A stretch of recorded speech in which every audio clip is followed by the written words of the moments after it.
நாம இப்போ ரொம்பவே ரகசியமான ஒரு அசாதாரணமான விஷயத்துக்குள்ள ஆழமா எட்டி பார்க்க போறோம். இது வெறும் ஒரு டைரி குறிப்புன்னு நினைச்சிடாதீங்க. இது மனித திறன்களோட எல்லையை தொட்டு பார்க்க முயற்சி செஞ்ச ஒருத்தரோட தனிப்பட்ட ஆய்வு பதிவு. இந்த ஒரு வரிய கொஞ்சம் கவனிங்க. ஒருத்தர் ஒரு இரும்போட செயலை தன்னோட மனசக்தியால கட்டுப்படுத்தினதா எழுதுறாரு. யோசிச்சு பாருங்க, இந்த ஒரு சின்ன குறிப்பு தான் பல வருஷங்கள் நீண்ட ஒரு பிரம்மாண்டமான ஆய்வோட ஒரு துளி. அப்போ இது என்ன மாதிரியான டைரி? யார் இதை எழுதுனது? ஒரு எறும்போட அசைவ கூட இவ்ளோ நுணுக்கவே ஏன் பதிவு செய்யணும்? வாங்க, இந்த மர்மமான ஆவணத்தோட பின்னணி என்னன்னு நம்ம ஒன்னா சேர்ந்து ஆராயலாம். இந்த டைரியோட பேரு யோகாவின் பதிவேடு.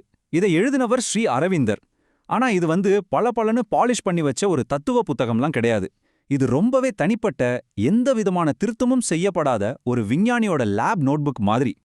இத பாருங்க, இந்த ஆவணத்தை தொகுத்த ஆசிரியர்களே இப்படி ஒரு குறிப்பை கொடுத்திருக்கிறாங்க. பல இடங்கள்ல வார்த்தைகள் சேதமடைஞ்சு படிக்கவே முடியாம இருந்திருக்கு. இதிலிருந்து என்ன தெரியுது? இது எவ்வளவு உண்மையான அசல் பதிவுன்னு புரியுது. ஒருத்தரோட ஆன்மீக பயணத்தோட நேரடி அறிக்கை இது. சரி, இந்த டைரியை எழுதுன ஸ்ரீ அரவிந்தர் அவர் யாரு? அவரோட பின்னணியை தெரிஞ்சுக்கிட்டா இந்த டைரி இன்னும் சுவாரஸ்யமாயிடும். ஸ்ரீ அரவிந்தர் ஒன்னும் பிறந்ததிலிருந்தே ஒரு ஆன்மீகவாதி கிடையாதுங்க. அவர் ஒரு தீவிரமான அரசியல் புரட்சியாளர், கேம்பிரிட்ஜ்ல படிச்ச ஒரு பெரிய அறிஞர். அதனாலதான் அவர் தன்னோட ஆன்மீக அனுபவங்களை கூட இவ்ளோ துல்லியமா ஒரு விஞ்ஞானி மாதிரி ரொம்ப மெத்தாடிக்கலா பதிவு செஞ்சிருக்கார். இதுதான் இங்க ரொம்ப ஆச்சரியமான விஷயம். இப்ப வாங்க, அவரோட சோதனையோட மைய பகுதிக்கே போலாம். சித்திகள்னு சொல்லப்படுற அமானுஷ்ய சக்திகளை முறையா சோதிச்சு அது எப்படி வேலை செய்யுதுன்னு பதிவு பண்றது தான் இந்த டைரியோட முக்கியமான நோக்கம். சித்தன்னா என்ன? சிம்பிளா சொல்லணும்னா சாதாரண மனுஷங்களுக்கு இல்லாத அமானுஷ்ய சக்திகள். ஆனா அரவிந்தர் இத ஏதோ மேஜிக் மாதிரியோ மாயாஜால மாதிரியோ பார்க்கல. மனிதனோட அடுத்த கட்ட பரிணாம வளர்ச்சியில நம்ம புத்திக்கு அப்பாற்பட்ட ஒரு தெய்வீக சக்தி இயல்பா வெளிப்படும், அதுதான் சித்திகள்னு பார்த்தார். அவர் சோதிச்ச பல சித்திகள்ல ரொம்ப முக்கியமானது இந்த திரிகால திருஷ்டி, அதாவது 3 கால பார்வை. இதன் மூலமா கடந்த காலம், நிகழ்காலம், எதிர்காலன்னு 3 காலத்தையும் எந்த யூகமும் இல்லாம நேரடியா தெரிஞ்சுக்க முடியும்.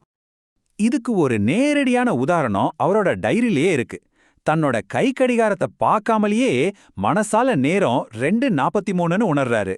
அப்புறம் செக் பண்ணி பார்த்தா அது 100க்கு 100% சரி. சும்மா தோராயமா இல்ல, நிமிஷம் கூட மாறாம. இது ஒரு திட்டமிட்ட சோதனை.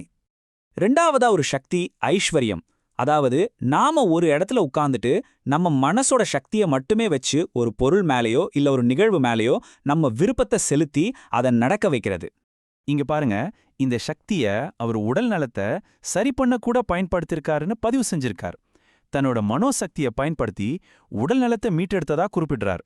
மூணாவதா ஒரு சக்தி பிராகாமிய வியாப்தி. இது கிட்டத்தட்ட டெலிபதி, கிளேர்வாயன்ஸ் மாதிரி. நம்மளோட ஐம்புலன்களோட எல்லையை தாண்டி ரொம்ப தூரத்துல இருக்கிற ஒருத்தரோட எண்ணங்கள், உணர்வுகள், அங்க நடக்கிற சம்பவங்கள் எல்லாத்தையும் நேரடியா உணர்ற திறன். இந்த குறிப்புல தான் அவரோட விஞ்ஞானி மனப்பான்மை அப்பட்டமா வெளிப்படுது. பக்கத்தறையில இருக்கிற வேலைக்காரர் என்ன பண்றாருன்னு இந்த சக்தி மூலமா உணர்ந்திருக்கார். ஆனா அவரே நேர்மையா ஒத்துக்கிறார், எங்கெல்லாம் அவரோட மனசுல அனுமானம் குறுக்கிட்டதோ அங்க மட்டும் தப்பு நடந்துச்சுன்னு.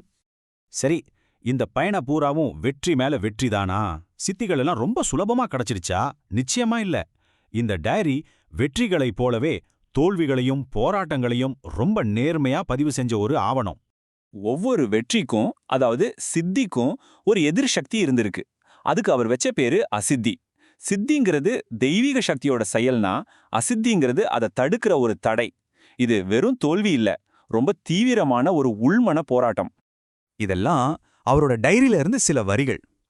தோல்வி நிறைந்த நாள், குழப்பமான குரல்கள், கடுமையான தாக்குதல்.